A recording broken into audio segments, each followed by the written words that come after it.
Good day, guys and gals. We are in the shop, the hobby room of Wolfpack Customs, doing a little bit of cussing and discussing before the show starts.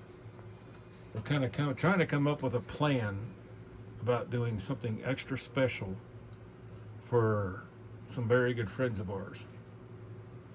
It's going to be a surprise kind of thing, so I'm not going to go into much detail about it, but we're just trying to go over the fine-tooth details and that kind of stuff.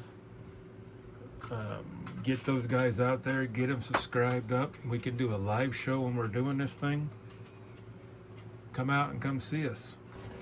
All right, so a couple of weeks ago, we was putting together this thing, and we noticed that the wheels were severely like towed in, the point where if you would have put a real motor in it, it would have squashed your suspension and probably would have been fine.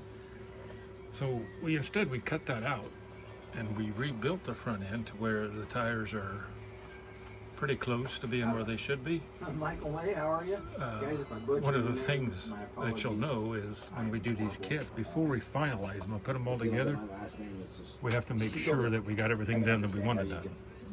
So I got some stuff over there in the paint booth. We got some headers and some other pieces in there to paint.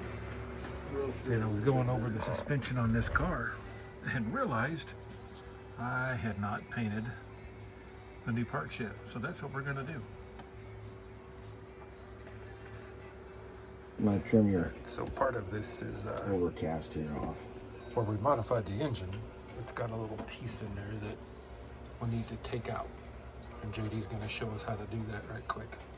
The best way for me, when they have a line like that, I just take the back of my knife.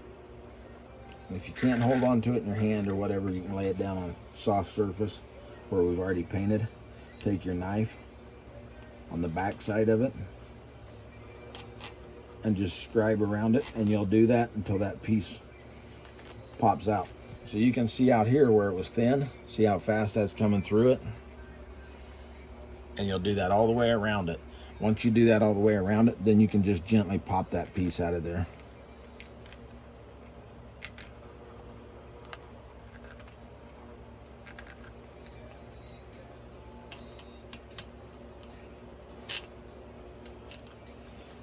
Once you can pop that piece out, then you'll be able to go back in. I have a sanding stick over here that I've cut in half. You can do it with a sanding stick, you can do it with a file. You can go back in and sand the edges of it smooth. You'll be good to go. That's what I do. That's what I suggest anyway.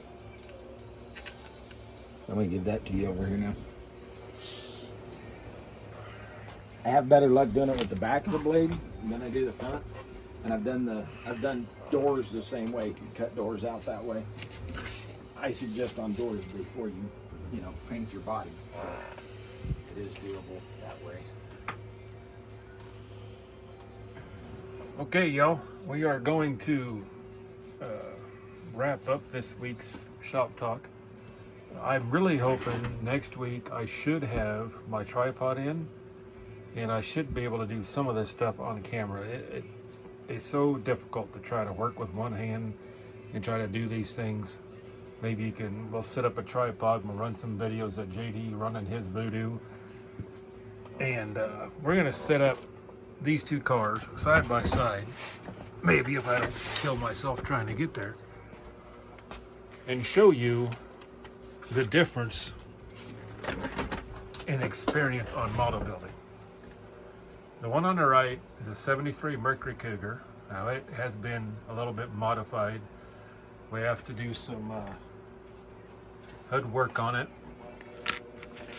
Gotta make sure we can get the supercharger, and that was kind of the thing we added to this one.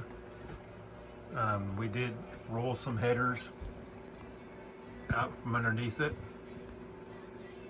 You can see them hanging down there. We gotta do some aftermarket K-member stuff to it. Should be able to finish that car up next week. This one on the left is a 68 Roadrunner that has a load of detail done to it. Right down to See if we can zoom in right there. You can see he's added a valve stem to these rims. He threw somewhere in there, where is it at? Oh yeah, threw a newspaper in there. He's done some dash work on it.